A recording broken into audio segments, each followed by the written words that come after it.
Saludos y bienvenidos a su espacio expositivo con Tulio Reyes Miranda.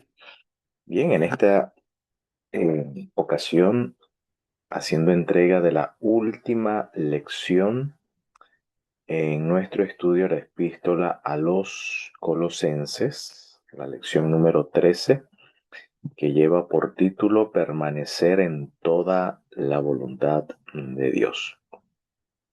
Y bueno, en esta sección estamos ya finalizando durante este trimestre el estudio de las epístolas a los Filipenses y a los Colosenses, y vamos a tocar como tópico la sección final, la última perícopa, por así decirlo, de la epístola a los Colosenses, que inicia en el capítulo 4, verso 7. Así que sin más preámbulo vamos a entrar en materia. Dice, digamos, esta sección lo siguiente. En cuanto a mí, dice el apóstol Pablo, de todo os informará Tíquico, el hermano querido, fiel ministro y compañero en el servicio del Señor. Aquí Pablo va a mencionar algunos apóstoles que son colaboradores suyos. ¿Por qué digo apóstoles? No porque sean apóstoles oficiales, eh, como la tradición occidental ha entendido lo que son los apóstoles, ¿no? Eh, digamos, en el siglo I había apóstoles para distintas o diversas funciones, porque en el versos 8 dice, os lo envío. Recuerden que el apóstol es un enviado. Entonces el verbo apostelo, que aparece aquí en griego, denota esa función. En este caso son apóstoles para funciones, digamos, menores, para funciones específicas. No es que sean apóstoles oficiales en la misma categoría de Pedro, Juan, Pablo, Santiago, etcétera. No en ese mismo orden, sino apóstoles para funciones específicas dentro de la comunidad. En este caso, Tíquico sería el encargado, al cual Pablo denomina aquí un fiel diácono. Un diácono. Tíquico es un diácono, esa es la función de él. Pero como diácono tiene un apostolado. El apostolado es enviar, enviar en noticias de la estadía de Pablo en la cárcel, ¿ok? En este caso. Por eso dice, os lo envío expresamente para que tengáis noticias nuestras y les anime, ¿ok? Es decir, Tíquico tendría la función de exhortar a la comunidad, es decir, animar con las noticias de la estadía del apóstol Pablo. También menciona a Onésimo, ¿ok? El de la epístola a Filemón, aquí lo está mencionando. Con él envió también a Onésimo junto con Tíquico. Entonces Onésimo también está llevando a cabo acá un apostolado, ¿no? El hermano fiel y querido, que es uno de los vuestros. Ellos os informarán de todo cuanto aquí sucede, ¿ok? Entonces, también el apóstol va a mencionar algunos colaboradores judíos dentro del ministerio. Dice, os saludan Aristarco, mi compañero de cautiverio, es decir, estaba preso también juntamente con Pablo. Marcos, primo de Bernabé. Este Marcos, según la tradición eclesiástica, es el mismo Marcos que escribe el Evangelio según Marcos. El cual es primo de Bernabé, quiere decir, de hecho, el nombre original de Marcos es Johanan Marcus. Marcus es un nombre romano.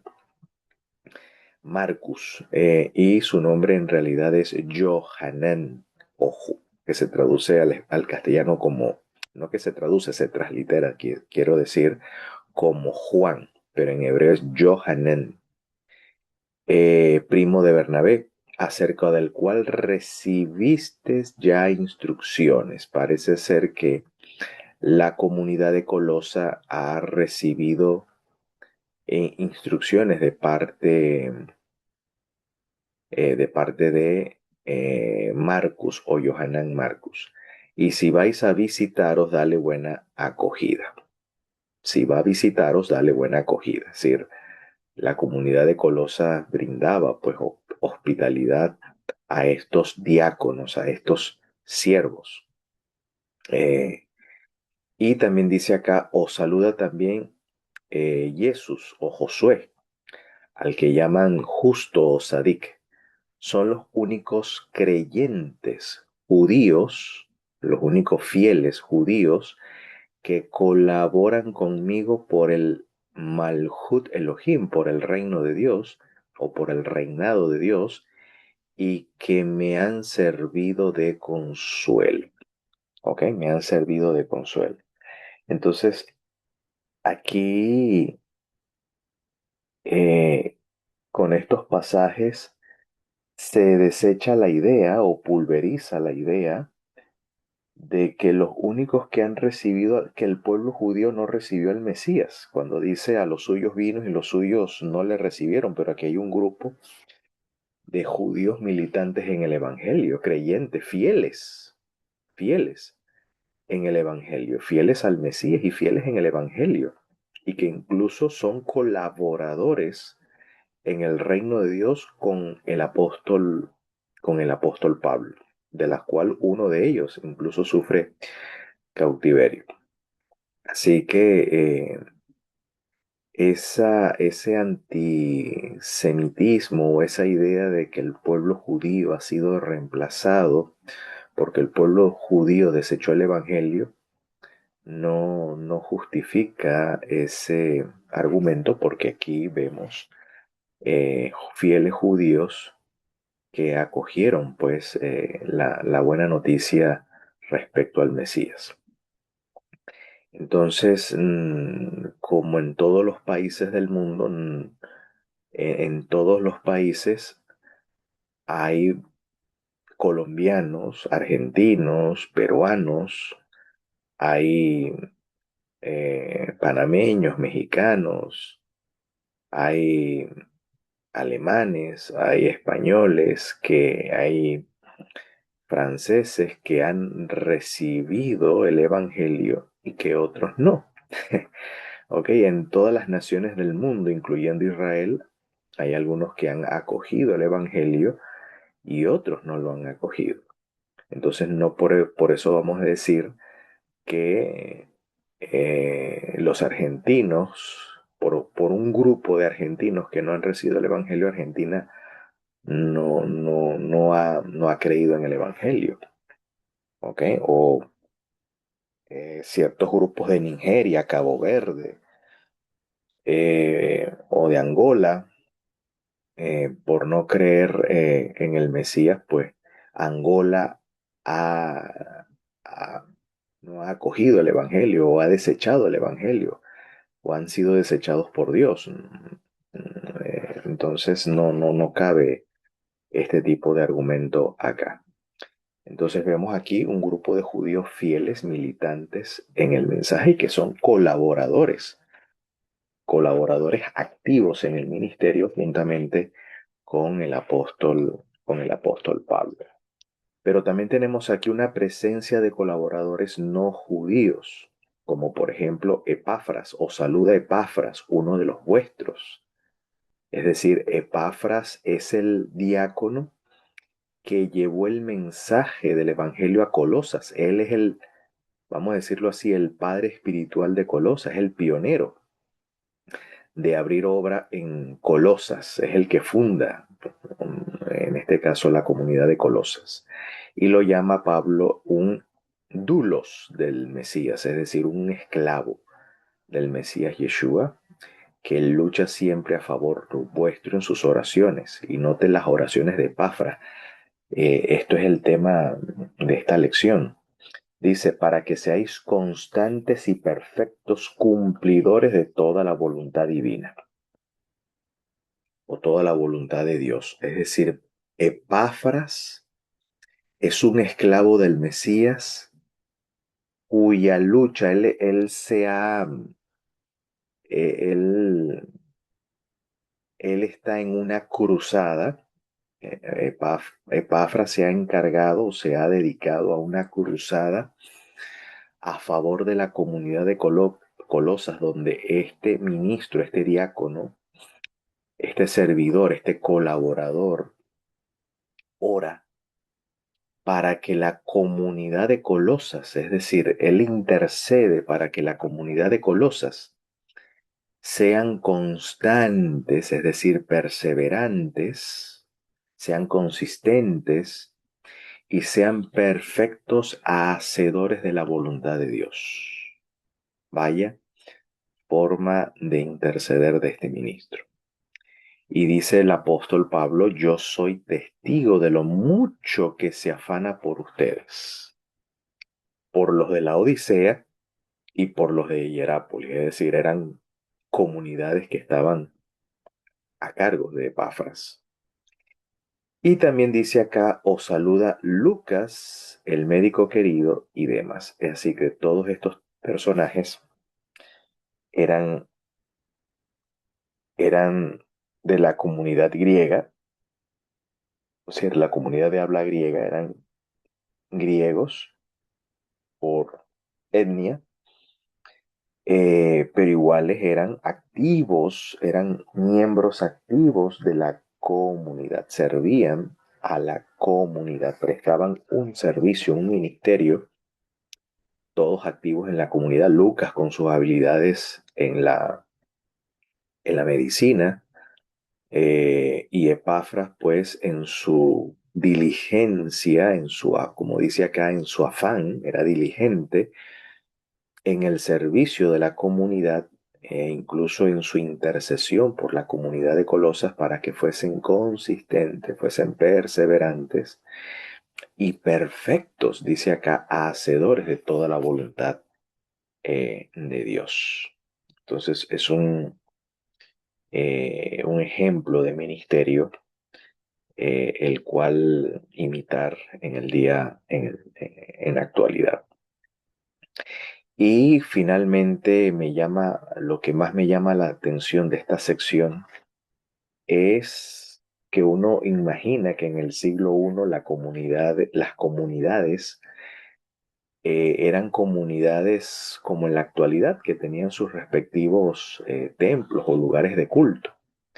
Y nada que ver, nada que ver, porque menciona acá que aquí hay una comunidad organizada, sí hay una comunidad organizada, pero sin templos, sin lugares de culto específico, sino que el lugar de culto eran las respectivas casas, porque en realidad estas comunidades no eran comunidades numerosas como en la actualidad. Por ejemplo, la famosa mega iglesia de Corea del Sur, del famoso Paul Yonggi-cho.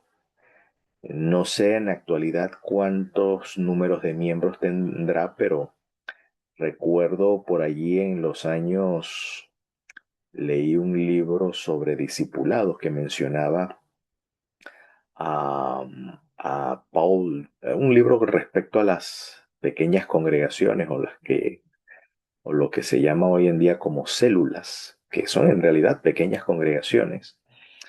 Bueno, en el siglo primero las comunidades creyentes en el Mesías empiezan como pequeñas congregaciones, ¿ok? Por ejemplo, Yeshua es el máximo ejemplo. El maestro tuvo su comunidad de 12 discípulos, que posteriormente llegaron a ser apóstoles activos en el ministerio. Pero Yeshua inició una comunidad de 12 y que poco a poco esta comunidad fue extendiéndose luego a 70 y así luego 120 que eran los discípulos reunidos cuando sucedió el evento del Pentecostés, la manifestación visible de la Ruach HaKodesh, es decir, del Espíritu de Santidad. Habían 120 discípulos eh, pero estos 120 discípulos estaban reunidos en el templo. Pero si uno revisa el capítulo 5 de Hechos al versículo final, dice que no cesaban los apóstoles de enseñar y predicar a Jesús Mesías, tanto en el templo de Jerusalén como en las casas. Es decir, el único templo al cual los apóstoles tenían la costumbre de recurrir o de visitar o de congregarse era obviamente porque eran judíos. Era en el templo de Jerusalén, pero de resto, fuera de allí, no tenían lugares de culto fijos, sino en las respectivas casas de los hermanos. Y este modelo lo vemos acá en Colosas, ¿ok? Y en todo el resto de las comunidades. Los hermanos se reunían en casas. Es decir, parece ser que los primeros creyentes no hicieron ningún esfuerzo de invertir dinero en lugares de culto. No, no, no, bueno, de mi parte no lo veo en el Nuevo Testamento de que los discípulos hicieran esfuerzos de tener lugares de culto, ¿no? Las reuniones se hacían en casa, porque eran pequeñas congregaciones. O sea, las comunidades no se conglomeraban en grandes números en un determinado sitio. Y ya eso vino ya con, después de Nicea. Después de Nicea es donde se establecen las famosas catedrales y los lugares de cultos masivos, ¿no? Pero la organización en el siglo primero de la comunidad era en pequeñas congregaciones, ¿ok? Porque así se evita lo que hoy en día es común en la sábado sensacionalización, ¿no? En ese aspecto yo estoy muy claro en esto. Yo creo que fuera de allí creo que las actividades eclesiales del siglo I se limitaba pues a la predicación y a la enseñanza. No había sábado sensacional, aquí no había el día de esto, el día de lo otro. Eh, ¿Me entiende? Eh, Eso no existía en el siglo primero.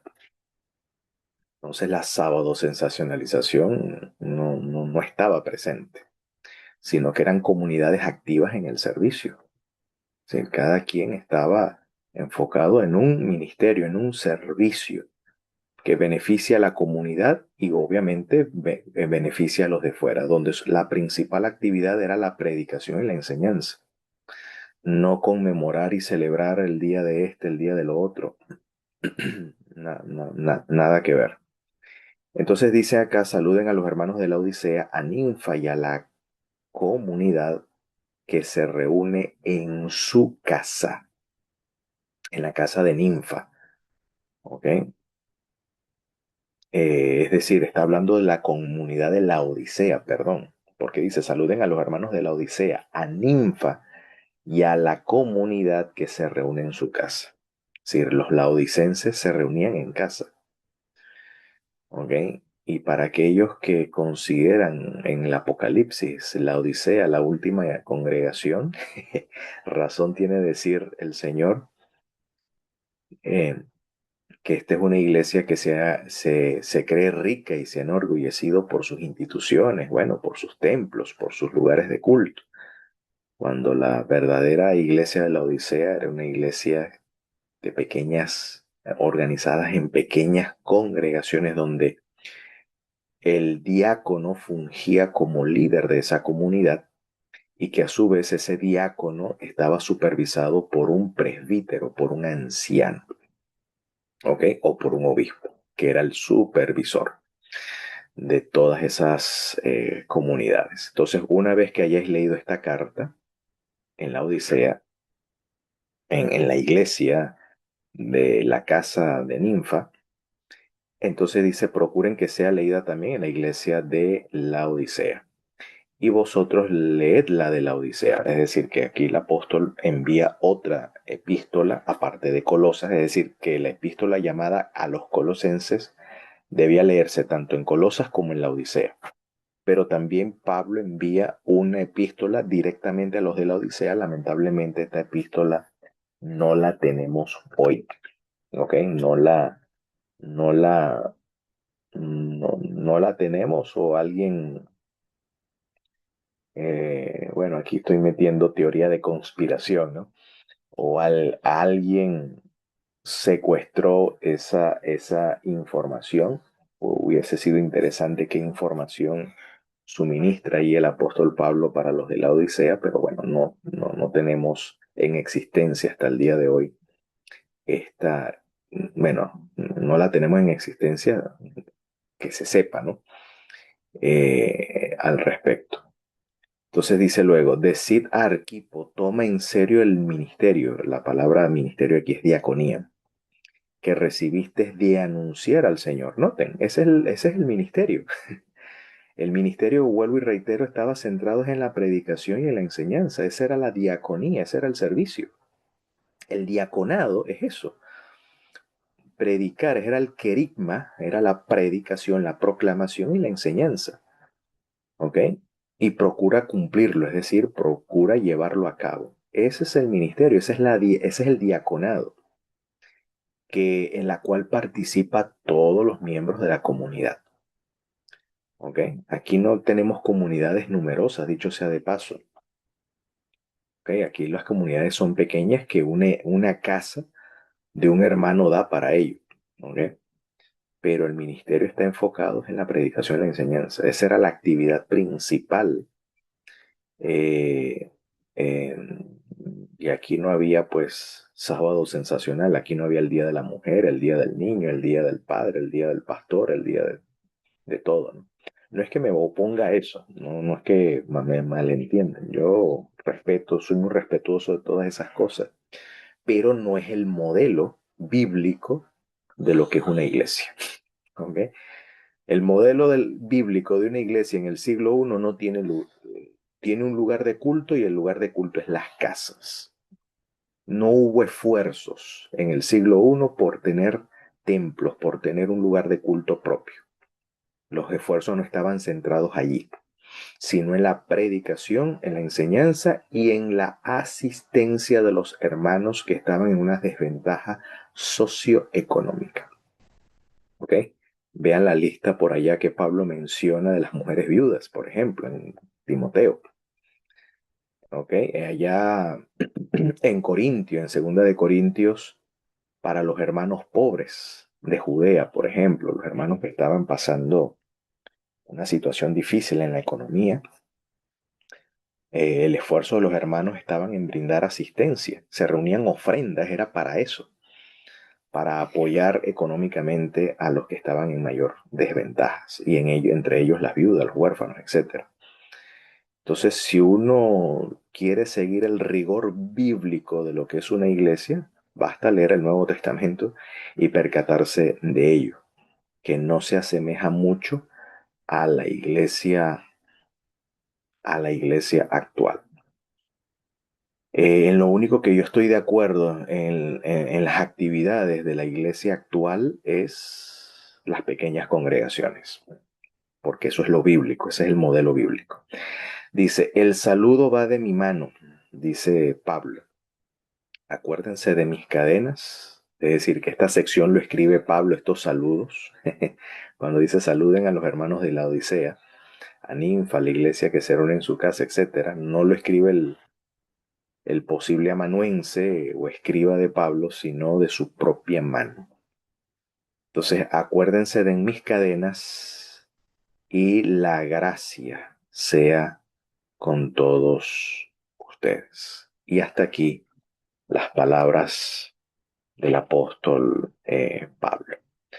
Bueno, mis queridos, hasta aquí el comentario de esta sección de la epístola a los colosenses y con esto cerramos este, este trimestre, este trimestre de estudio en respecto a estas epístolas. Así que mi exhortación es la misma exhortación que el apóstol menciona respecto al ministro Epafras o al diácono Epafras, donde mis oraciones hacia ustedes sea para que seamos persistentes, seamos consistentes y perfectos por la gracia divina, seamos perfectos hacedores de toda la voluntad de Dios, hasta que el Mesías vuelva pronto y en nuestros días, y a ello podamos decir